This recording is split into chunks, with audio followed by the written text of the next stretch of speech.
அனைவருக்கும் வணக்கம். நான் உங்கள் தேவகி பேசுகிறேன், எஸ்வி பிரைடல் ஸ்டுடியோ அண்ட் அகாடமியிலேருந்து.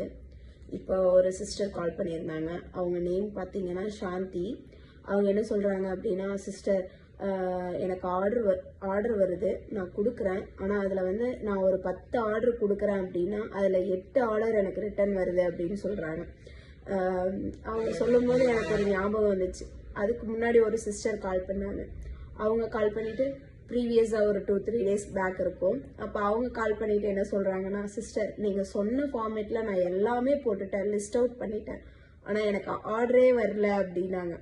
ஆனால் ஆர்டர் வரலன்னு வருத்தப்படுறீங்க, வந்தாலும் வருது, ஆனால் போகிற ஆர்டர் வந்து நமக்கு அப்படியே ரிட்டர்ன் வருதுன்னு வருத்தப்படுறீங்க.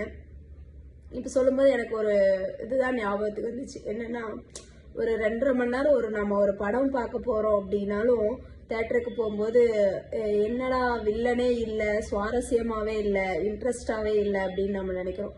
அந்த மாதிரி ஒரு 2.5 hours படத்துக்கே நம்ம அப்படி நினைக்கும்போது, ஒரு பிஸ்னஸ் பண்ணும்போது ஏற்ற இறக்கங்கள் இருக்க தான் செய்யுங்க.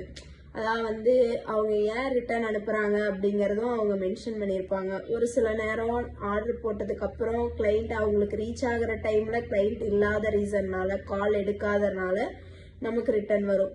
இன்னொன்று, கொரியரில் வந்து கரெக்டான ஆன் டைமுக்கு போகாதனால, ஐயோ ஆன் டைமுக்கு வரலையே அப்படின்னு சொல்லி அவங்க கேன்சல் பண்ணியிருப்பாங்க. இன்னொன்று எதனால ரிட்டர்ன் வரும் அப்படின்னு பார்த்தீங்கன்னா, ஒரு சில கிளைண்ட்ஸ் வந்து ஆர்டர் போட்டுருவாங்க, ஆனால் அவங்க வீட்டில் வந்து வேண்டாம் அப்படின்னு சொல்லும்போது அவங்க என்னடா பண்ணுறது, வேணான்னு சொல்லிட்டாங்களே அப்படின்னு அவங்க கேன்சல் பண்ணுவாங்க. இந்த 3 ரீசனுக்காக தான் மேக்ஸிமம் ரிட்டர்ன் வரும். அது மட்டும் இல்லாமல் கொரியரில் ஏதாவது நார்த் இந்தியா போகுது அப்படிங்கும்போது டிரான்ஸ்போர்ட்டேஷனில் நம்ம பேக்கிங் வந்து ஏதோ டேமேஜ் ஆகுது அப்படிங்கும்போது அந்த சமயங்களில் எதுவும் ப்ராடக்ட் டேமேஜ் ஆனால் மட்டும்தான் ரிட்டர்ன் வரும். அப்படி ப்ராடக்ட் டேமேஜ் ஆச்சு அப்படின்னா நீங்கள் அவங்க சொன்ன எந்த வெப்சைட்டில் நீங்கள் கொரியர் அனுப்புகிறீங்களோ அந்த போர்ட்டலில் அவங்க சொன்ன க்ரைட்டீரியாவில் நீங்கள் பண்ணும்போது உங்களுக்கு அமௌண்ட் வந்து ரீஃபண்ட் ஆகுங்க. நம்மளோட ப்ராடக்டை நம்ம கரெக்டாக பேக் பண்ணி அனுப்புனாவே நமக்கு மேக்ஸிமம் ரிட்டர்ன் வராது. சரிங்களா? அது மட்டும் இல்லாமல் நிறைய பேர் கொரியர் கவர் கேட்குறீங்க. கொரியர் கவர் நீங்கள் எப்படிக்கா போடுறீங்க? இப்போ நான் மீஷோவில் போடுறேன், மீஷோவோட கொரியர் கவர் தான் வாங்கணுமா? ஃப்ளிப்கார்ட்டில் போடுறேன், ஃப்ளிப்கார்ட்டோட கொரியர் கவர் தான் வாங்கணுமான்னு கேட்குறீங்க.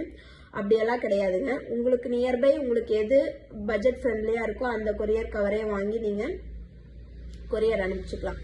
அதோட மீஷோ, ஃப்ளிப்கார்ட் இதோட கொரியர் கவர்ஸோட ப்ரைஸ் வந்து கொஞ்சம் ஹையாக இருக்கும். அது உங்களுக்கு ஓகேனா நீங்கள் அதை வாங்கி அனுப்பிச்சிக்கலாம். இல்லை அப்படின்னா நார்மல் கொரியர் கவர்ஸ்லேயே நீங்கள் அனுப்பிச்சிக்கலாம். நன்றி, வணக்கம்.